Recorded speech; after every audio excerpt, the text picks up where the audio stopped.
is enough said. Happy Wednesday, Miami Heat Nation, hump day. Yo, boy Ernest here, back with another Miami Heat Talk video. Hope you guys are enjoying your Wednesday. We're midweek. The weekend's almost here, you guys. Let's stay positive. Let's have a glass half full mindset. And please join me as together we go on another Miami Heat Talk adventure. Guys, I'm still riding high from last night's game after the Miami Heat drop 144 points on the Charlotte Hornets. The Miami Heat are 3-1. And when you look at the standings right now in the Eastern Conference, the Heat are the third seed.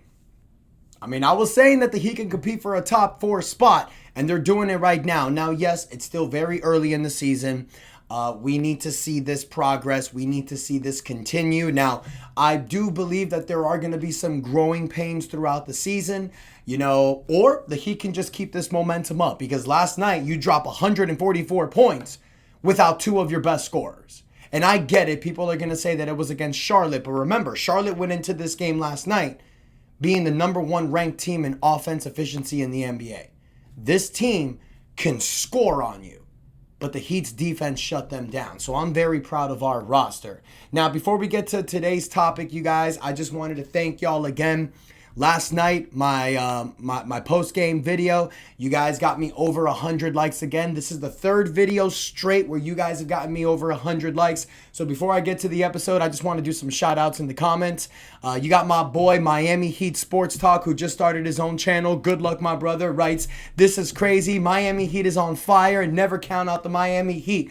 You nailed it right there in the head, my G. You got JSJAGO. JS Jago, I believe. Please wake me up because I'm thinking I'm dreaming too. They have scored 140 points in 2 games already. How did we lose to Orlando? Trash. You also have, let's see over here. You also have my boy, how do you pronounce this? Nikozar Fatty. 6664. I might say that wrong. We are back, baby. Time for the Miami Heat season with Ernest. Let's go.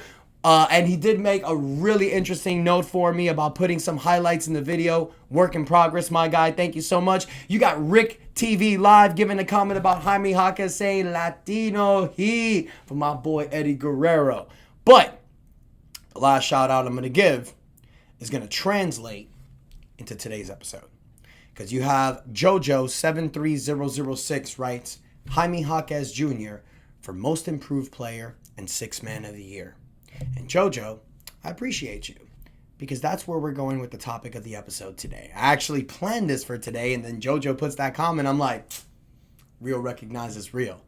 But in today's episode, you guys, I do want to talk about Jaime Jaquez. And I know Jaime Jaquez broke out last night, scoring 28 points, 20 in the first half. Also gives you 5 assists, 4 rebounds. But his game has evolved this year, you guys. So far in 4 games played, averaging 28 minutes a game, Jaime Jaquez is averaging almost 19 points a game, 6.3 rebounds, 4.3 assists, 1.3 steals. He's shooting 69% from the field. Insane. 25% from the three-point line, but 85% from the free throw line. Now, we know that Jaime's game is not a three-point shooter. He's not a shooter, but he can knock them down. He went 2 for 4 last night. But when you look at Jaime's numbers, you guys, it definitely translates into a guy that can contend for both 6th Man of the Year and Most Improved Player. Because you look at his numbers in his rookie season. 75 games played, 12 points a game, 3.8 rebounds, 2.5 assists. Solid rookie campaign. Then he has a sophomore slump. He goes from averaging 28 minutes a game to 20 minutes a game. So I think that was the biggest problem. But in 20 minutes a game, he still gives you 8.5 points, 4.5 rebounds, 2.5 assists. Not terrible numbers. It's just he showed you so much in his rookie season, we were expecting an upgrade. But obviously, when you're in a team filled with Jimmy Butler's drama and crap, and you're not getting playing time because you're playing behind so many other players, like Haywood Highsmith for some reason.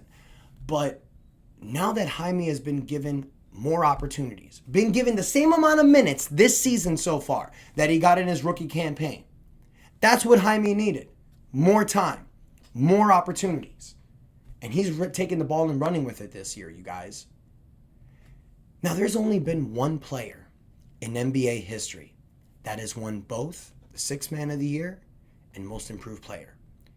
And that was 26 years ago. Darrell Armstrong from the Orlando Magic in the 1999 season, the lockout shortened season. But this guy was playing unbelievable. He went from a bench warmer to almost a potential all-star role player. But you look at Jaime Jaquez's numbers, you guys, it's similar. And if Jaime Jaquez continues this level of play, this level of style, I can easily see him contend for Sixth Man of the Year and Most Improved Player. Now, here's the thing. You saw what Jaime did last night. That was without Tyler Hero and Norman Powell.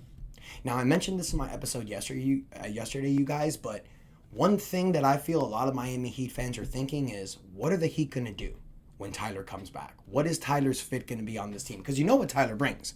24 points a game, 5 rebounds, 5 assists. But this offensive style is very different. What have we been seeing from Miami Heat the last few years? It's a lot of isolation plays, a lot of pick and roll plays. Bam Adebayo was chuckling last night when they were talking about the constant pick and rolls they would do. Now they have a fast tempo offense. Tyler Hero can't sit with the ball in his hands, wait for a screen, and try to create. This needs to be Phoenix Suns 2005, 7 seconds or less. Get the ball up the floor, score. Jaime Jaquez is very good in transition this season. So if the Miami Heat decide to slide Jaime Jaquez as the starting small forward and have Norman Powell and Tyler Hero in your backcourt, it might work. Because now you have a facilitator in Jaime. That's what he's been doing this season. He's been finding the open guys. He's been creating for other players. The problem with that, though, you have Davion Mitchell, who has been an excellent defender, an excellent facilitator starting this season. So when Tyler comes back, he's obviously going to start in that position. So that's why I think it's better starting Jaime at the 3 rather than Andrew Wiggins. Because Jaime, you can run the offense with Jaime with the ball in his hands. You can allow Tyler and Norman to play off the ball, which I think they'll do amazing. And then there's plays that you can have Norman with the ball in his hands and Tyler with the ball in his hands. I think it'll work. And then having Andrew Wiggins, a former All-Star, as your 6th man, Andrew Wiggins will kill the second unit. But one thing I want to give credit to Jaime about, you guys, he has upgraded his game this year. In his rookie season, you guys, he was basically just known for 2 to 3 moves. Get down to the lane, spin move, pump fake, let the guy bite, go for the shot, take the foul. But he didn't really have the step back fadeaway. His jumper wasn't really there. He's evolved that. He wasn't really known as a facilitator, averaging 2.5 assists both seasons. Now this year, he's averaging 4.5 assists. That's an upgrade. He's rebounding more. He's playing with more confidence. But his defense has taken an upgrade as well. Because after his rookie season, you guys, he was an okay defender. But now, you see him taking the responsibility at a lot of times guarding the opposing team's better player. He's disciplined. He stays on his feet. This is the guy that came to us from UCLA with 4 years of college experience. Ready to help you win now. You saw that in his rookie season, but you're really seeing it now. So Heat Nation, I want to hear from you. Do you think Jaime Jaquez, if he continues this play, could win both Sixth Man of the Year and Most Improved Player? Or maybe you think he'll get one or the other. Let me know which one you think he'll get. Don't forget to support the channel, guys. Hit that like button. Don't forget to subscribe because we are pushing to 7,000 subscribers. We are literally less than 100 subscribers away from the big 7,000.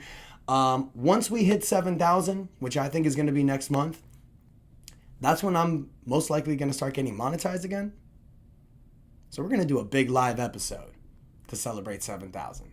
And we're going to do some giveaways. I can't wait, you guys. Thank y'all so much for the support. And until next time, your boy Ernest out. Enjoy your Wednesday. And that is enough said.